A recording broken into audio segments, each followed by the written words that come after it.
New this morning, the new bishop of the Crookston Diocese is speaking out on the church's sex abuse scandals. Bishop Andrew Cousin says abuse victims should be the church's first priority. He's taking over the diocese after that previous bishop was asked to step down by Pope Francis. The previous bishop was accused of covering up multiple sexual abuse claims. Also new this morning, tragedy at a Minnesota youth football game. A Minneapolis teenager is fighting for his life after being shot at his little brother's football game. Police say the boy is believed to be 13 or 14 and was shot in the stomach. Coaches say the victim was at the game for 8- and 9-year-olds last night to watch his brother play. So far, no information has been released about a possible suspect. A Fargo woman escaped injury in a deadly crash along I-94 near the Twin Cities. The State Patrol says a semi-driver from Maple Grove rear-ended the woman's vehicle near St. Michael yesterday afternoon. The semi then hit an off-ramp barrier and rolled. The driver of the semi was killed. 37-year-old Christina Deo was wearing a seatbelt in the other vehicle and she was not hurt.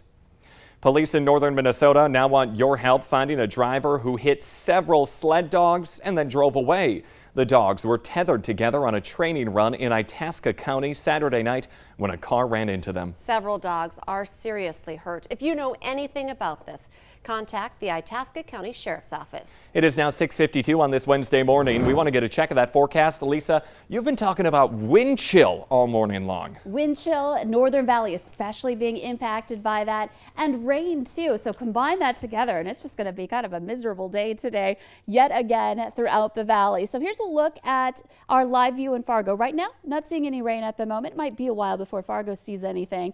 We're at 44 degrees, mostly cloudy skies. Wind is out of the north, not gusting at least at the moment in Fargo at 12 miles per hour. But when we factor that in, it feels like we're in the 30s in Fargo. Moorhead also at 45 degrees, so a little milder in the south compared to what's going on up north. Grand Forks looking pretty quiet there. We're at 34 degrees. Wind is out of the northeast at 14, and we've got a gust to 24 at the moment. And there are more places seeing some of those gusts into the 20s, and that affects that wind chill. So it feels like 25 right now in the Moorhead area, and some of us even feel colder than that up toward the international border. So you're going to want that heavier layer, and again in the Southern Valley, you're going to want that waterproof layer on top of it, just in case, just to be safe, in case you see that rain move in. Right now it's fairly quiet on our radar. You can see the clouds have lifted northward. We're getting some showers down into northeastern South Dakota, but they're starting to cross the state line into southern North Dakota, Sargent County especially, over into Traverse County in Minnesota too.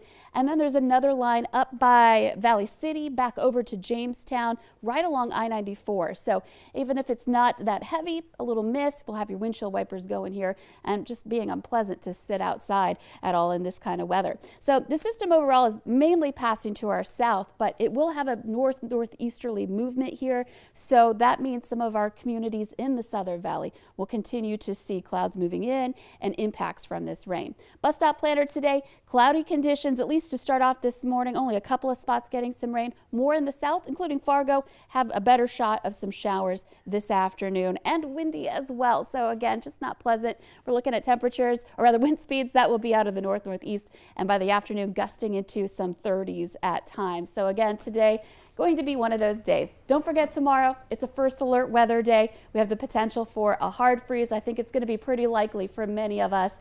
That means temperatures well into the 20s for tomorrow. So we go from rain and clouds today to clear skies and a big chill for your Thursday. I just got the chills hearing you say that. I've been cold all morning, actually. It's pretty chilly outside, but yeah, be prepared. Elisa, thank you this morning. It is now 6:54. People at UND are remembering John Hauser, the aviation student who was killed in a plane crash near Buxton, North Dakota. A number of vigils were held last night honoring the 19-year-old from Chicago who died on Monday. Members of Delta Tau Delta fraternity welcomed the campus community to join in their remembrance. I think leaning on that closeness is really what's going to get us through this. UND is offering counseling this week to students who need to talk about that death. Meanwhile, all UND aerospace flight training activities are on a safety stand down until further notice. The UND plane went down around 8:30 Monday night in this farm field in Trail County. Federal and state officials are now investigating that crash. Distracted driving is being blamed for a semi rear-ending a vehicle on I-29 in the Southern Valley. It happened just after 11 yesterday morning at mile marker 11. A Valley News Live viewer shared this video with us from the scene. The Highway Patrol says the truck driver, 59-year-old Mike Mayer of Iowa, was cited for distracted driving and following too closely. Troopers say he hit an SUV driven by an 87-year-old. She and her passenger suffered minor injuries. A Detroit Lakes man is behind bars after a stolen car chase in Becker County. The sheriff's office says a car was stopped in a passing lane when a deputy attempted to speak to the driver.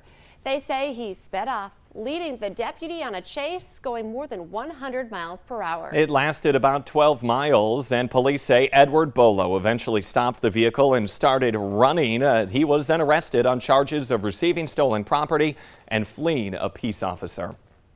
A large fire under I-35 sent thick smoke billowing over the interstate in Duluth, Minnesota last night. Fire officials say it was a homeless camp under the interstate that was burning. Luckily, no one was hurt.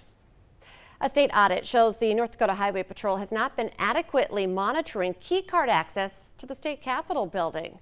Key card access allows state employees and contractors to bypass security when they enter the Capitol. The audit shows a 56% error rate of access to key cards issued to contractors, some for as long as 78 years. The report shows 28 active access cards for contractors who had completed their jobs and 13 terminated state employees who still had their access cards.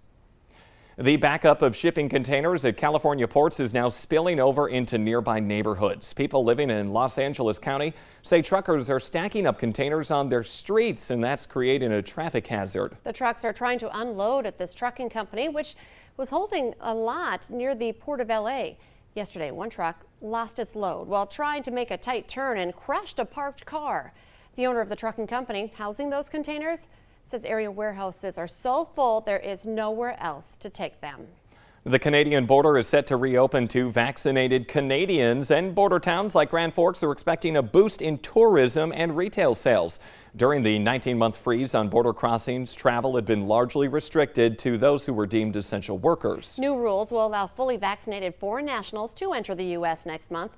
While COVID testing isn't required to enter the U.S. at the land border crossing, the mayor of Grand Forks says the city is prepared to offer testing for foreign travelers.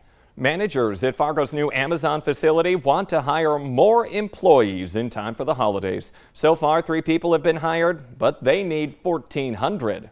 Newly hired employees have access to a variety of benefits, including competitive pay and an education package.